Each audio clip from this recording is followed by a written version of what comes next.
सारी चीज़ें सरल लगेगी, थोड़ी सी मेहनत करनी है आपको। मेहनत करोगे तो अभी जो आपकी लाइफ चल रही है, यानी कि सामान्य जो जीवन चल रहा है, वो वीआईपी बन जाओगे आप। हैं कि सर पता नहीं ये दुनिया, ये ज़माना, ये समाज, ये सोसाइटी कब आपके पैर छूने लग जाए। कि पता नहीं ये दुनिया, ये ज़माना, ये सोसाइटी, ठीक है, आपकी जो गली गलियारे जहाँ भी आप रहते हो, ये कब आपके पैर छूने लग जाए, ये चीज़ समझ में नहीं आई। क्योंकि वो कब आपको, यानी अभी आपको कहते हैं हट हट, ए उधर आ, इधर जा, यहाँ पर बैठ, और कब आपको ओ भाई, भाई साहब जी, सर, और कब आपके पैर छूने लग जाए। तो सारी बात किसकी है भाई?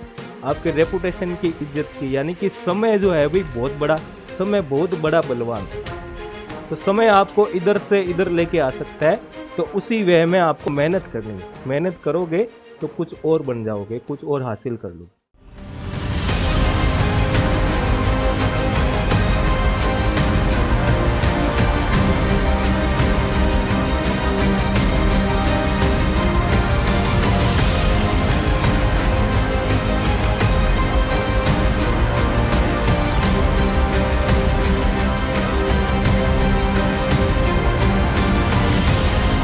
हेलो, नमस्कार साथियों, कैसे हैं आप सभी? आपके अपने ऑनलाइन यूट्यूब चैनल ऑनलाइन सारथी पर आप सभी का स्वागत, अभिनंदन। आज का जो अपना टॉपिक रहने वाला है भाई, अर्धसूत्री विभाजन।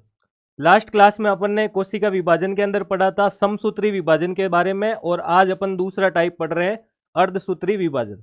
तो अर्धसूत्री विभाजन के साथ ही अपन असूत्री विभाजन को पढ़कर ये टॉपिक खत्म करेंगे, और नेक्स्ट जो अपना टॉपिक रहेगा वो ऊतक रहने वाला है। तो आज अपन बात करेंगे अर्धसूत्री विभाजन के बारे में, और यहाँ से क्वेश्चन बनता है और कैसा क्वेश्चन बनेगा वो भी अपन पढ़ेंगे। तो आज का जो सेशन अपना रहने वाला भाई, अर्धसूत्री विभाजन के बारे में। तो हेडिंग लगाइए सभी, अर्धसूत्री विभाजन। और अर्धसूत्री विभाजन में अपन जो शुरू से पढ़ते आए हैं कि अपन जो टॉपिक से अर्थ निकालते हैं, कि इस टॉपिक से ही इसका मतलब निकालते हैं, उसकी बात करें तो अर्धसूत्री विभाजन में पता चल रहा है कि अर्ध यानी आधा, तो जो सेल्स है वो दो पार्ट में डिवाइड हो रही है, और अर्धसूत्री विभाजन दो भागों में होता है भाई, अर्धसूत्री विभाजन फर्स्ट और अर्धसूत्री विभाजन सेकंड। तो अपन बात करते हैं भाई इस टॉपिक के बारे में। उससे पहले मैं आपको बता दूं कि संपूर्ण क्लास की पीडीएफ के लिए आप टेलीग्राम चैनल जो हमारा उसको ज्वाइन करें ऑनलाइन सारथी के नाम से, और अगर यूट्यूब पर आप नए हैं तो हमारा चैनल जो है ऑनलाइन सारथी, उसको सब्सक्राइब करें और वीडियो को ज़्यादा से ज़्यादा शेयर करें। इसके बाद मैं बता दूं आपको प्ले लिस्ट के बारे में। काफ़ी सारे कमेंट्स आ रहे हैं कि सर प्ले लिस्ट डालिए। तो देखो भाई, पार्ट बी की जो क्लासें आपकी चल रही है उसकी प्ले लिस्ट डाल दी गई है, और जो साइंस की क्लासें चल रही है उसकी भी प्ले लिस्ट शो हो रही है। तो आप अच्छे से वीडियो को स्टार्टिंग से देखिए, और जो लोग साथ साथ देख रहे हैं वो नोट्स बनाइए अच्छे से और पढ़ाई कीजिए। तो बात करते हैं भाई अपने टॉपिक के बारे में। तो आज का जो टॉपिक रहने वाला अपना अर्धसूत्री विभाजन, उसको थोड़ा सा पहले वाले टॉपिक से अपन कंपैरिजन करते हैं। तो देखो, हम पढ़ रहे थे कोशिका विभाजन,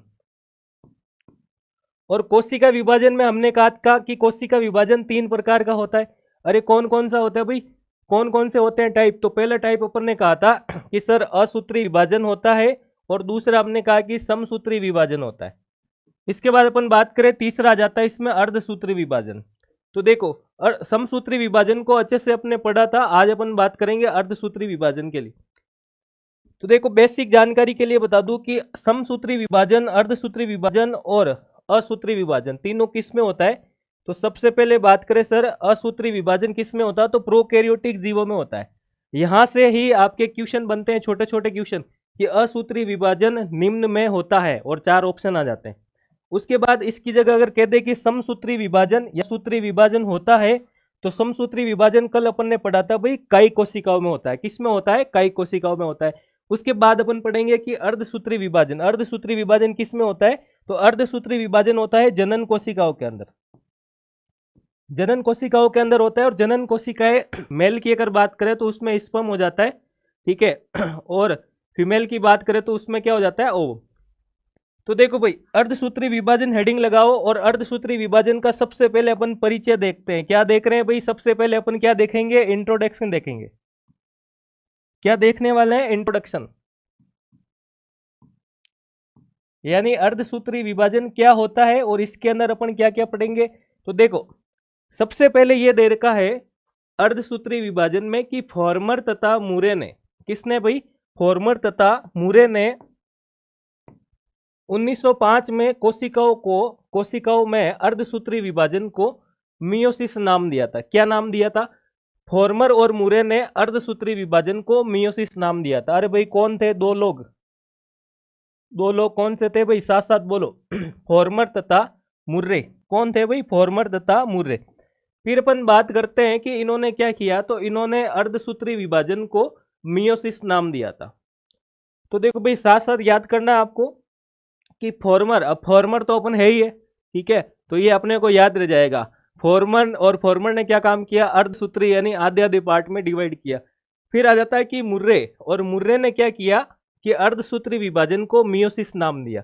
ठीक है, क्या किया था कि ये लो भाई ये है मुर्रे, और मुर्रे से निकल के आ गया एम, ठीक है, और एम से बन गया अपना मियोसिस। ये लो, अरे वो सुना नहीं है आप लोगों ने, मोए मोए है, तो अपने को याद रखना है मुर्रे मुर्रे, मुर्रे मुर्रे से निकल के आ जाएगा मियोसिस। तो अपन ऐसे याद कर लेंगे कि फॉर्मर तथा मुर्रे ने सबसे पहले क्या नाम दिया था भाई, मियोसिस नाम दिया था। इसके बाद बात करें कि अर्धसूत्री विभाजन की खोज, अर्धसूत्री विभाजन की खोज सर्वप्रथम विजमैन ने की थी। किसने की थी भाई, सर्वप्रथम विजमैन ने की थी अर्धसूत्री विभाजन की खोज। तो देखो इसको कैसे याद रखना है कि अगर अपन खोज की बात करें, ठीक है, अगर अपन खोज की बात करें तो खोज से जो को आपको कॉमन लेना, वहां से निकालना कि विज, खोज विज। तो अपन खोजबीन करते हैं ना, खोजबीन से आपको निकालना है कि खोज विज, ठीक है ना। तो विच मैन, आदमी था वो, तो नाम हो गया इसका मैन, विज मैन।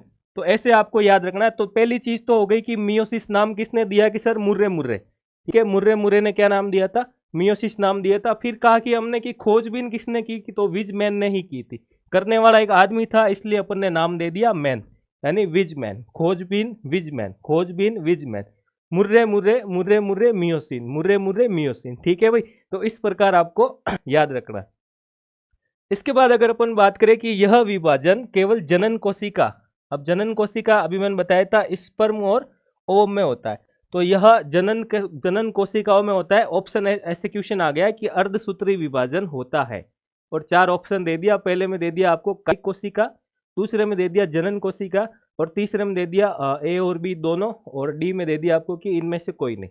तो अपना क्या आंसर आ जाएगा कि यह विभाजन केवल जनन कोशिका यानी जर्म सेल्स, किसमें होता है भाई, जर्म सेल्स के अंदर। ये लो भाई जर्म सेल्स के अंदर क्या होता है, अर्धसूत्री विभाजन यानी मियोसिस होता है। तो अभी तक अपने तीन चीज देखी है, मुर्रे मुर्रे, खोजबीन, ठीक है ना, और स्पर्म और ओवम के बारे में यानी जनन कोशिका। इसके बाद देखो एक लाइन यहाँ पे रह गई थी कि विजमैन ने सर्वप्रथम इसकी खोज की थी, लेकिन इसका सर्वप्रथम विस्तृत अध्ययन किसने किया था, स्ट्रासबर्गर, ठीक है। अब देखो चार चीजें निकल कर आती है यहाँ पे, एक आ जाती कि मुर्रे, दूसरी हमने कहा कि अपन क्या करेंगे, खोजबीन, ठीक है। इसके बाद हम कह रहे हैं कि हम क्या करेंगे सर, बर्गर खाएंगे, क्या खाएंगे, बर्गर। और इसके बाद हमने कहा कि जनन कोशिका है, जनन कोशिका। तो चार लाइनों से चार पॉइंट आ गए कि फार्मर तो अपन है ही है, अपन तो किसान ही है भाई, ठीक है, अपन फार्मर है। तो फार्मर और मुर्रे ने मुर्रे मुर्रे किया, यानी कि अर्धसूत्री विभाजन को क्या नाम दे दिया, मियोसिस नाम दे दिया सर। इसके बाद बात करें कि सर्वप्रथम खोजबीन किसने की, तो विजमैन ने की थी। खोजबीन किसने की, एक मैन, एक आदमी ने की थी, तो नाम निकल गया खोजबीन। इसके बाद आता है कि सर जब उसने खोजबीन की और खोजबीन करते करते क्या लगी थी, भूख लगी तो खाया बर्गर, ठीक है ना। तो खोजबीन करते करते यानी कि विस्तृत अध्ययन किसने किया था, स्ट्रासबर्गर ने, और बर्गर ने इसको क्या कर दिया भाई, स्टडी किया था। इसके बाद बात करें इसमें कि यह विभाजन केवल जनन कोशिका, तो हमने लिख दिया कि यह विभाजन जनन कोशिका में होता है, यहाँ तो कोई दिक्कत। चार लाइनें पढ़ी है और चार वर्ड निकाले यहाँ से, मुर्रे मुर्रे, फार्मर, खोजबीन, बर्गर और जनन कोशिका। इसके बाद देखो कि इसमें पुत्री कोशिका यानी डॉटर सेल में गुणसूत्रों की संख्या मात्र कोशिका में उपस्थित गुणसूत्रों की संख्या की आधी हो जाती है। यही तो अपन पढ़ रहे हैं भाई, यही तो अपन पढ़ रहे हैं, क्या पढ़ रहे हैं कि अर्धसूत्री विभाजन, और अर्धसूत्री विभाजन में अपन देख रहे हैं कि गुणसूत्रों की संख्या क्या हो जाती है, आधी। तो समसूत्री विभाजन में पढ़ के आए थे कि कोई प्रकार का परिवर्तन नहीं होता, लेकिन यहाँ पे पता चल रहा है अर्धसूत्री यानी आधा हो जाती, तो गुणसूत्रों की संख्या आधी हो जाती है, इसलिए अपन क्या कहते हैं, इसको अर्धसूत्री विभाजन कहते हैं। इसके बाद देखो इसमें विभाजन की प्रक्रिया 2 बार होती है। विभाजन की प्रक्रिया कितनी बार होती है, तो सर विभाजन की प्रक्रिया 2 बार होती है, जिसके बाद 4 पुत्री कोशिकाओं का निर्माण हो जाता है। कितनी पुत्री कोशिकाओं का निर्माण होता है, 4 पुत्री कोशिकाओं का निर्माण हो जाता है। ये लो भाई, अपन ने क्या पढ़ा अर्धसूत्री विभाजन में कि यह प्रक्रिया 2 बार होती है, जिसके फलस्वरूप 4 पुत्री कोशिकाओं का निर्माण होता है। तो देखो अभी अपन ने कहा था कि फॉर्मर और मुरे ने क्या किया था कि अर्धसूत्री विभाजन को मियोसिस का नाम दिया था। ये लो एक पॉइंट अपना। इसके बाद अपन ने कहा कि खोजबीन किसने की, एक आदमी ने की थी सर, आदमी का क्या नाम था, विजमैन। उसके बाद की खोजबीन की तो भूख लगी तो खाया क्या, बर्गर, ठीक है, तो स्टडी किसने की, स्ट्रॉसबर्गर। इसके बाद क्या आपने की, यह विभाजन किस में होता है, जनन कोशिका में होता है सर। इसके बाद अपन क्या कह रहे हैं कि इसमें गुणसूत्रों की संख्या, गुणसूत्रों की संख्या क्या हो जाती है कि सर आधी हो जाती है, गुणसूत्रों की संख्या क्या हो गई, आधी।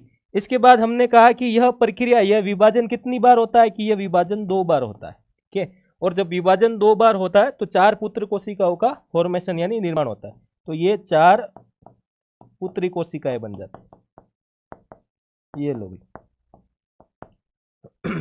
ये आ गई अपने सात चीजें निकल कर आ गई यहाँ पे। अरे कोई डाउट, तो अर्धसूत्री विभाजन का इंट्रोडक्शन अपन बोल सकते हैं कि सर अपन कौन है, किसान। अपन है किसान और अपन करते हैं खेत में काम, ठीक है। अपन है किसान और किसान खेत में काम करता करता गाना गा रहा है कि मुर्रे मुर्रे, भाई लोग मोए मोए कर सकते हैं तो अपन मुर्रे मुर्रे भी कर सकते हैं। तो मुर्रे और फॉर्मर ने मिलकर क्या दिया, अर्धसूत्री विभाजन को मियोसिस नाम दिया। इसके बाद आ गया कि जब इसकी खोजबीन हुई थी अर्धसूत्री विभाजन की, तो खोजबीन किसी न किसी आदमी ने की होगी, तो उस वो आदमी कौन था, मैन। कौन था भाई, मैन। तो देखो एक जगह पे अपन ने पढ़ा था मानव के बारे में कि होमोसेपियंस, आज अपन पढ़ रहे हैं भाई आदमी कौन था, मैन, ठीक है।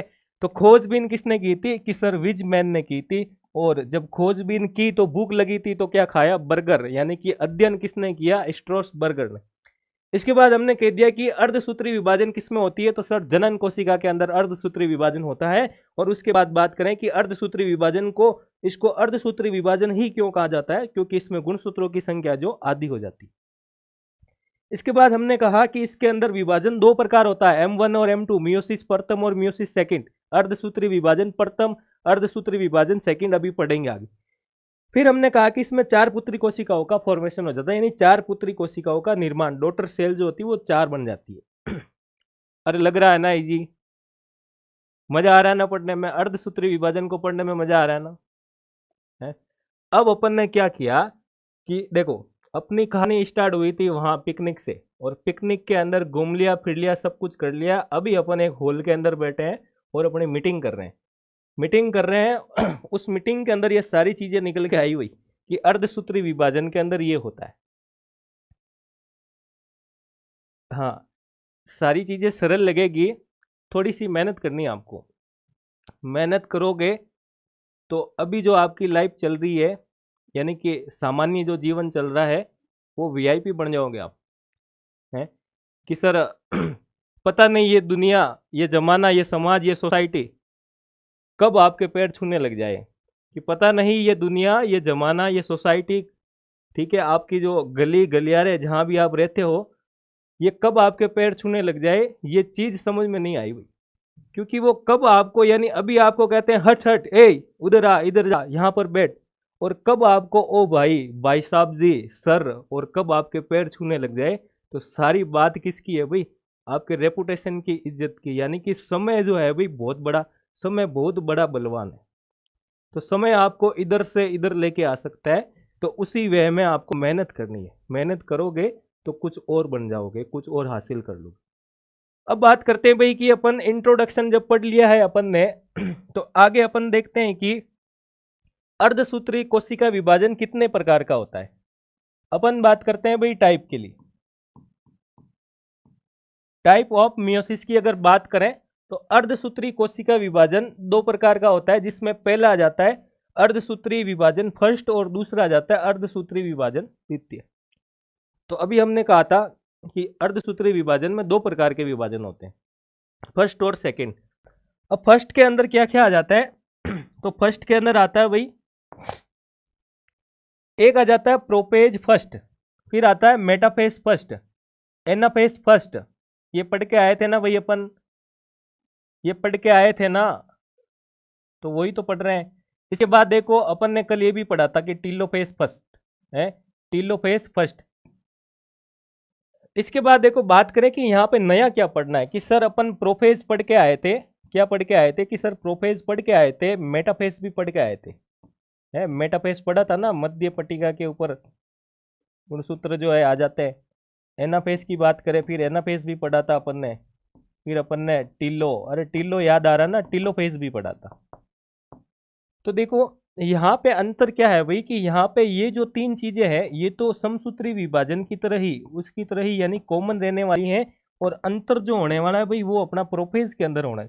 सारा खेल प्रोफेज का है यहाँ पे, और क्वेश्चन भी यहीं से आता है प्रोफेज के अंदर से। तो प्रोफेज को ही अच्छे से समझना है, तो बनाओ भाई बनाओ, प्रोफेज को बनाओ।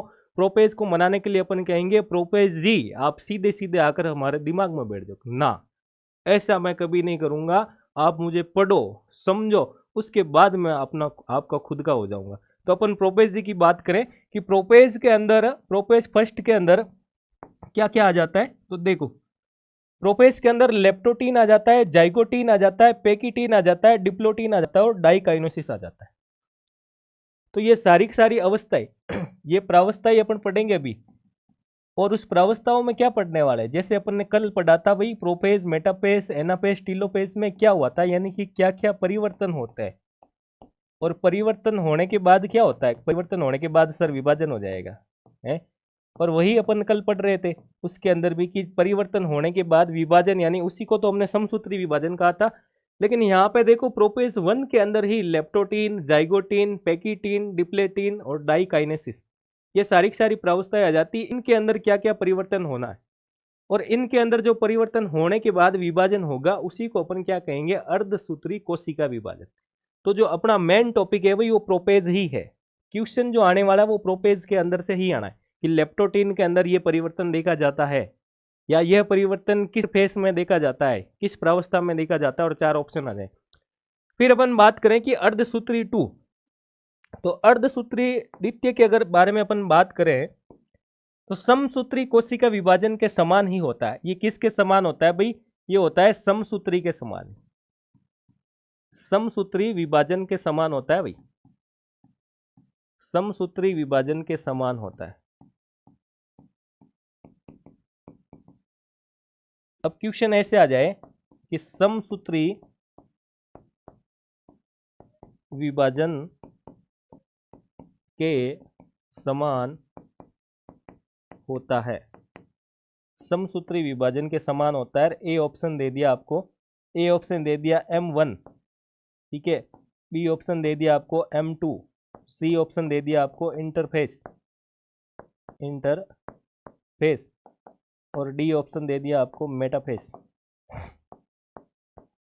तो आंसर अपना क्या हो जाएगा भाई, आंसर अपना ये हो जाएगा कि ये भाई साहब कह रहे हैं समसूत्री कोशिका विभाजन के समान ही कौन होता है, अर्धसूत्री टू यानी M2।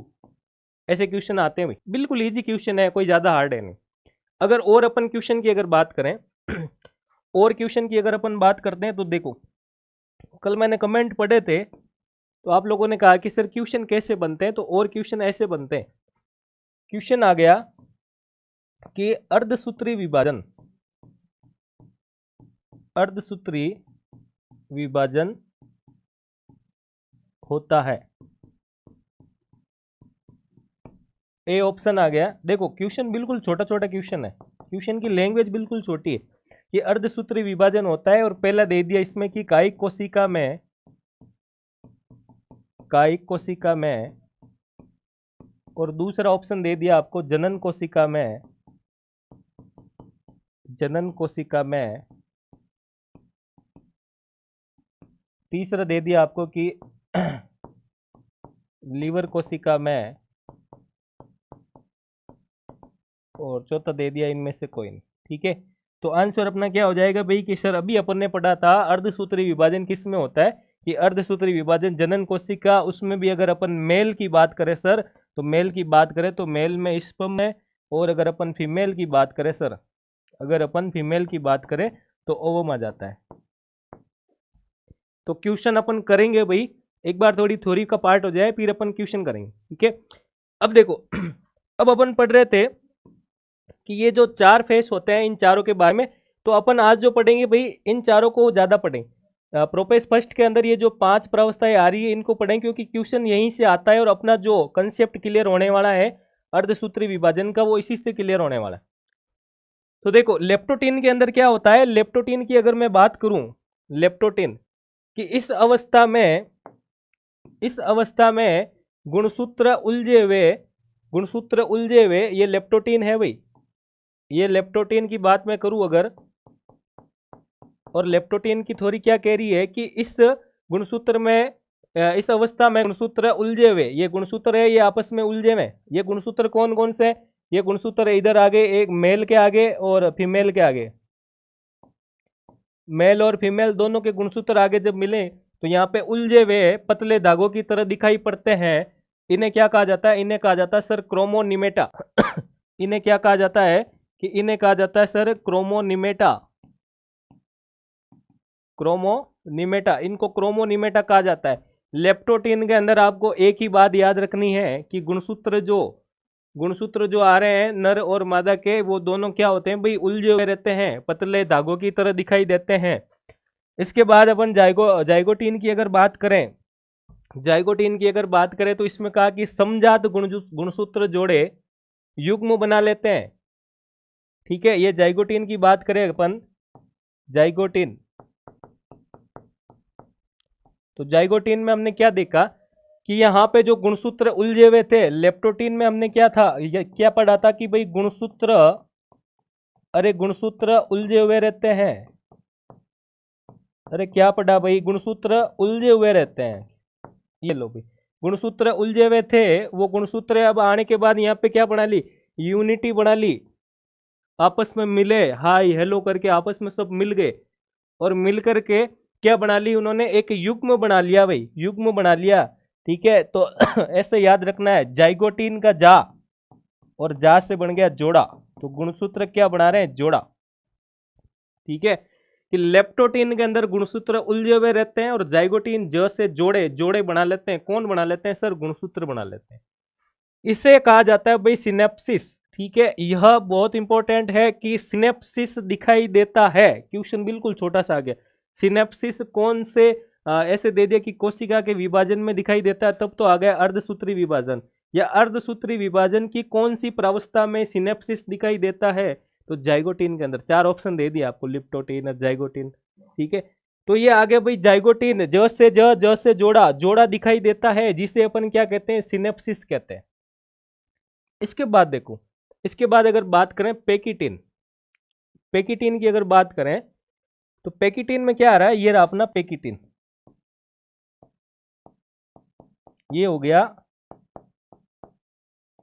पेकिटिन। और पेकिटिन में क्या कहा कि गुणसूत्रों के युग्मन की प्रक्रिया पूरी हो जाती, यानी कि इससे पहले वाले फेस में अगर जाइगोटीन की अगर बात करें तो उसमें गुणसूत्र जुड़ने लगे थे, वो प्रक्रिया यहाँ पे क्या हो जाती है, वो प्रक्रिया यहाँ पे पूरी हो जाती है। और समजात गुणसूत्रों के मध्य जीन विनिमय होता है। ये देखो यहाँ पे विनिमय हो रहा है ना, कि जीन विनिमय होता है, जिसे क्या कहते हैं, उसे क्रॉसिंग ओवर कहा जाता है। क्या कहा जाता है, क्रॉसिंग ओवर कहा जाता है। याद रखना भाई, क्या याद रखना है सर, क्रॉसिंग ओवर किस में दिखाई देता है, तो क्रॉसिंग ओवर पेकेटिन में दिखाई देता है। इसको याद रखना है कि क्रॉसिंग ओवर, क्रॉस करना है, क्या क्रॉस करना है कि सर हमें ये एग्जाम पूरा पार करना है, पूरा क्रॉस करना है, क्या करना है, पूरा पार करना है। और पार करने से पी से याद आ गया पेकेटिन। ठीक है भाई, तो क्रॉसिंग ओवर हमें किस में दिखाई देता है, क्रॉसिंग ओवर हमें पेकेटिन में दिखाई देता है। यहां से ये चीज इंपॉर्टेंट है भाई, याद रखना। फिर बात करें कि जीन विनिमय द्वारा सजातीय गुणसूत्रों में आनुवंशिक सामग्री का विनिमय होता है। जब जीन आपस में क्रॉस होते हैं तो वहां पे किसका विनिमय होता है, आनुवांशिक सामग्री, जेनेटिक मटेरियल का, जेनेटिक मटेरियल हुआ यूं कि दो दोस्त आपस में मिले, और दो दोस्त आपस में मिले, ठीक है ना, मिल गए तो मिलने के बाद दोनों ने एक दूसरे के नंबर लिए, व्हाट्सएप नंबर लिए, वो उसको मैसेज कर रहा है, ये मैसेज कर रहा है, इसने मेरे नोट्स भेज दिए सामान्य विज्ञान के, और उधर दूसरे वाले ने जो पार्ट बी की क्लासेस चल रही है उसके नोट्स भेजे, यानी कि विनिमय हुआ, एक दूसरे के बीच में आदान प्रदान हुआ, ठीक है। आदान प्रदान हुआ किस चीज का, यहाँ पे अगर पैकेटिन में बात करें तो जेनेटिक मटेरियल का आदान प्रदान हुआ, विनिमय हुआ, जिससे आनुवांशिक विविधता बढ़ती है भाई, जिससे क्या बढ़ती है, आनुवांशिक विविधता। पैकेटिन के अंदर हमने दो चीजें देखी है, एक चीज क्या देखी है कि जेनेटिक मटेरियल का क्या होता है, विनिमय होता है सर। दूसरा हमने कहा कि इसमें क्या दिखाई देता है, इसमें हमें क्रॉसिंग ओवर दिखाई देता है, और क्या दिखाई देती है इसमें कि सर इसमें आनुवांशिक विविधता दिखाई देती है, आनुवांशिक विविधता। अब अपन बात करें भाई नेक्स्ट प्रावस्था डिप्लोटिन की। डिप्लोटिन डिप्लोटिन में क्या हो रहा है कि सर डिप्लोटिन, ये लो भाई डिप्लोटिन, डिप्लोटिन में डी से निकल गया डिफरेंस, डिफरेंस, डिफरेंस का मतलब हो गया अलग अलग हो रहे हैं, क्या हो रहे हैं, अलग अलग हो रहे हैं, और अलग अलग कौन हो रहे हैं, गुणसूत्र हो रहे हैं। ये गुणसूत्र देखो, समजात गुणसूत्र एक दूसरे से अलग हो रहे हैं। तो डिप्लोटिन के अंदर क्या देखा कि सर डिप्लोटिन में डी से निकल के आ गया डिफरेंस, और डिफरेंस का मतलब गुणसूत्र अलग अलग हो जाते हैं। कौन अलग अलग हो जाते हैं, गुणसूत्र अलग अलग हो जाते हैं। इसके बाद बात करते हैं भाई डाइकाइनेसिस की। डाइकाइनेसिस अब देखो डाइकाइनेसिस पता चल रहा है प्रोपेज की क्या है, अंतिम अवस्था, अंतिम अवस्था है ये, अंतिम अवस्था किसकी अंतिम अवस्था है कि ये प्रोफेज फर्स्ट की, ये लो भाई प्रोपेज फर्स्ट की अंतिम अवस्था है। इसमें क्या होता है कि समजात गुणसूत्र अलग अलग हो जाते हैं तथा तर्कु तंतु का निर्माण हो जाता है। तो देखो यहाँ पे तर्कु तंतुओं का निर्माण होने लग गया। तो तर्कु तंतु का निर्माण किस में हो रहा है, डाइकाइनेसिस के अंदर होता है तर्कु तंतु का निर्माण। तो ये था भाई अपना प्रोपेज फर्स्ट। अब इसमें क्या होता है डाइकाइनेसिस के आगे की अगर अपन बात करें कि डाइकाइनेसिस में आगे क्या हो जाता है सर, तो डाइकाइनेसिस जो था वो प्रोपेज फर्स्ट का अंतिम पार्ट था। तो अंतिम पार्ट यानी प्रोपेज फर्स्ट के बाद में क्या होता है, तो मैंने अभी कहा था कि प्रोपेज फर्स्ट के अंदर ये जो 5 अवस्थाएं अपन ने पढ़ी है, इसके बाद तो कहानी वही होनी है शुरू। क्या होनी भाई कि इसमें मेटाफेस आ जाएगा, ये मेटाफेस फर्स्ट आ गया, ये एनाफेस फर्स्ट आ जाएगा, और इसके बाद हमने कहा कि सर टीलोफेस फर्स्ट आ जाएगा।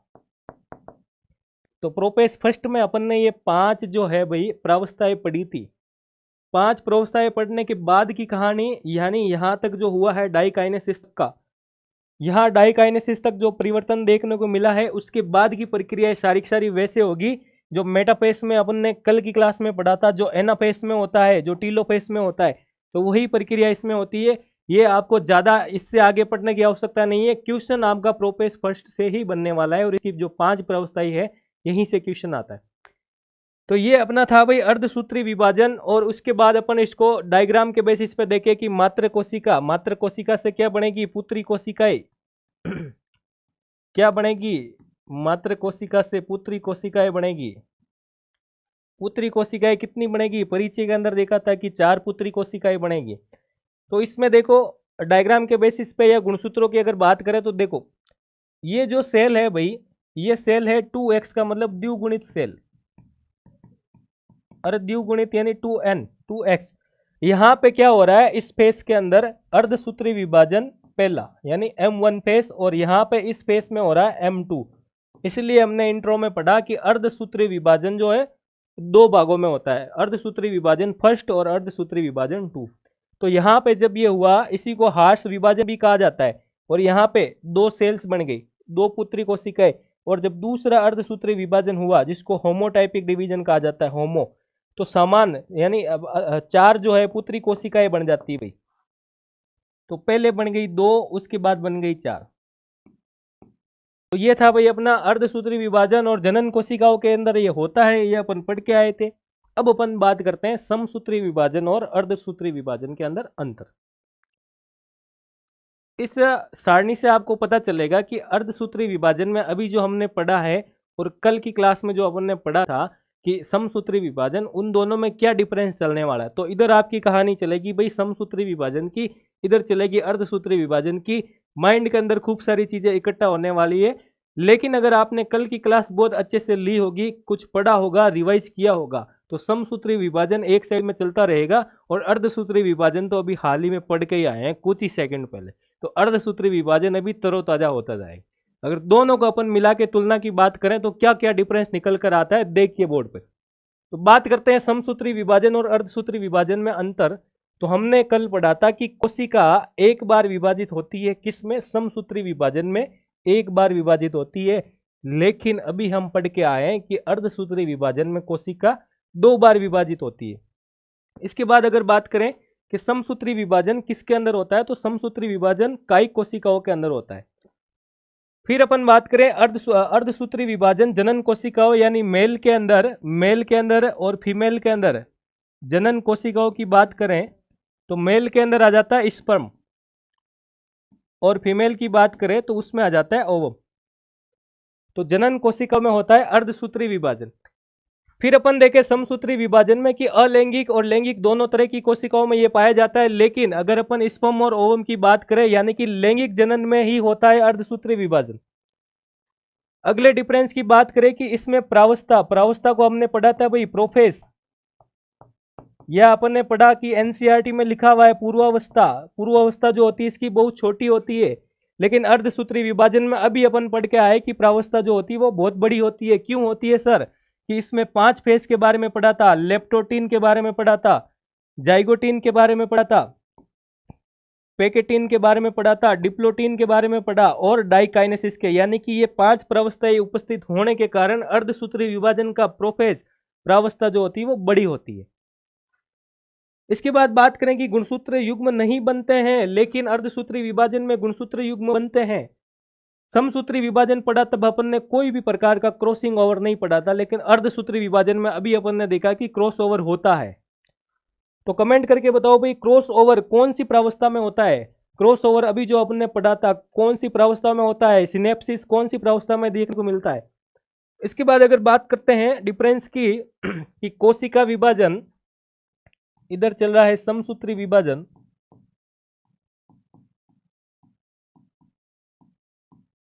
और इधर चल रहा है अर्धसूत्री विभाजन।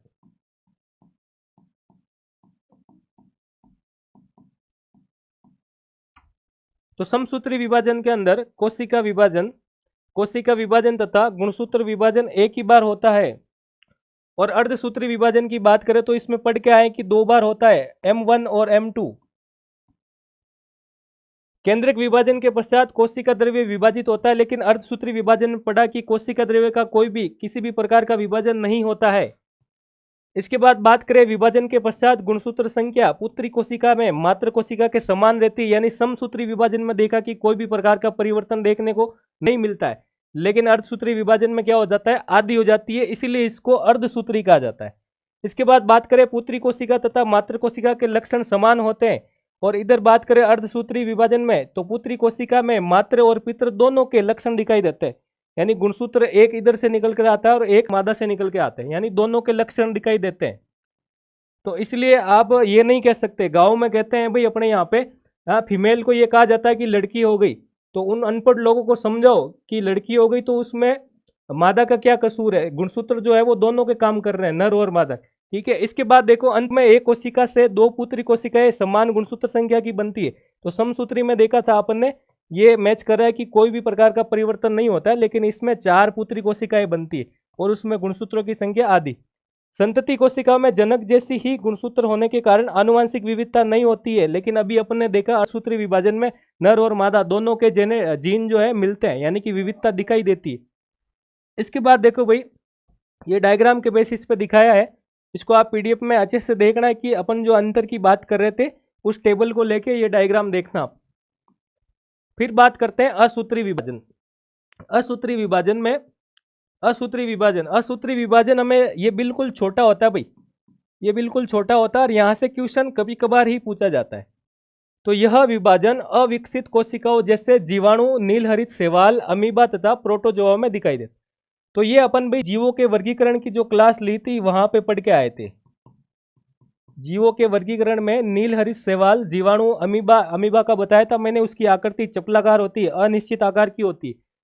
फिर बात करें कि इसमें केंद्रक पहले लंबा हो जाता है, तो ये देखो ये है सामान्य केंद्रक, ये इसमें जो दिखाई दे रहा है पहले सामान्य केंद्रक यानी नॉर्मल न्यूक्लियस जो है, नॉर्मल न्यूक्लियस यानी कि यह न्यूक्लियस जो है वो लंबा होने लग जाता है। ये देखो शेप जो इसका लंबा हो रहा है, फिर सीधा दो भागों में विभाजित हो जाता है।